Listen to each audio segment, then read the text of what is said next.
السلام عليكم ورحمة الله وبركاته. أعوذ بالله من الشيطان الرجيم.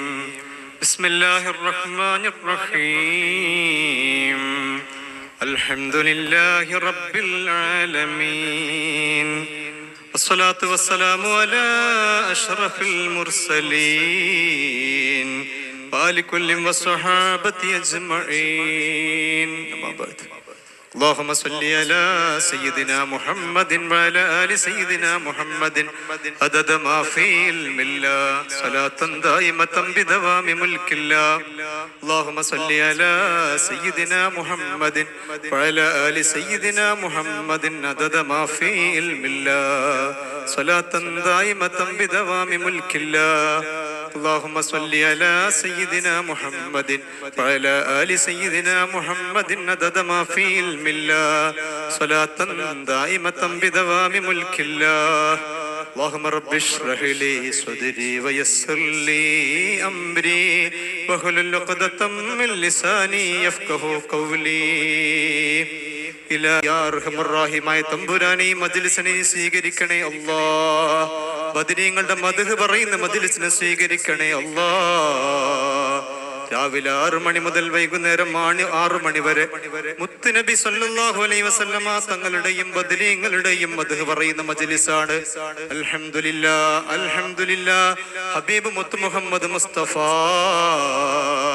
സല്ലല്ലാഹു അലൈഹി വസല്ലമ തങ്ങളുടെ പോരിഷ പറയാതെ, അവിടുത്തെ മദ്ഹ് പറയാതെ, അവിടെ വിശേഷിപ്പിച്ച് പറയാതെ, ആ മദ്ഹുകൾ ആവർത്തിച്ച് പറയാതെ മഹാകവി മോയിൻകുട്ടി വൈദ്യർ ഒരു വരി പോലും കൊണ്ടുപോകുന്നില്ല, ഒരു ഫസ്ല് പോലും പറയുന്നില്ല, ഒരു ഈരടി പോലും പറയുന്നില്ല. പ്രിയപ്പെട്ടവരെ, അല്ലാഹുവിന്റെ റസൂലിന്റെ മദ്ഹ് പറഞ്ഞാൽ അത് എത്ര പറഞ്ഞാലാണ്, എത്ര ദിവസങ്ങൾ പറഞ്ഞാലാണ്, എത്ര മാസങ്ങൾ പറഞ്ഞാലാണ്, എത്ര വർഷങ്ങൾ പറഞ്ഞാലാണ് അവസാനിക്കുക. അതുകൊണ്ടാണ് മഹാകവി മോയിൻകുട്ടി വൈദ്യർ ഓരോ ഫസ്ലിലും അല്ലാഹുവിന്റെ റസൂലിനെ കുറിച്ച് പറയുകയാണ്. അൽ ബദറു ശുക്ക ബി അംരിഹി വശംസിദ് ഫർബത് ലഹു റുദ്ദത് ബിഗൈരി തറദ്ദുദി.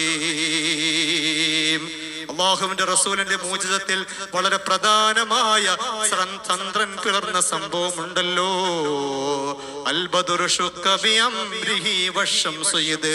ആകാശലോകത്ത് ചന്ദ്രനില്ലാത്ത രാത്രിയിൽ, അമാവാസിയുടെ രാത്രിയിൽ അല്ലാഹുവിന്റെ റസൂൽ ചന്ദ്രനെ പ്രത്യക്ഷപ്പെടുത്തുകയാണ്.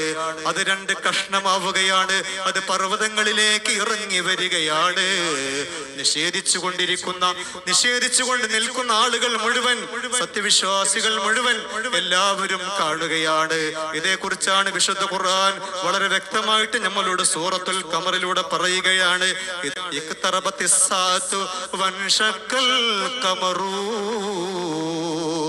ഖിയാമത്ത് നാൾ അടുത്തുപോയി. ചന്ദ്രൻ പിളർന്നു. അതൊരു സത്യമാണ് പ്രിയപ്പെട്ടവരെ.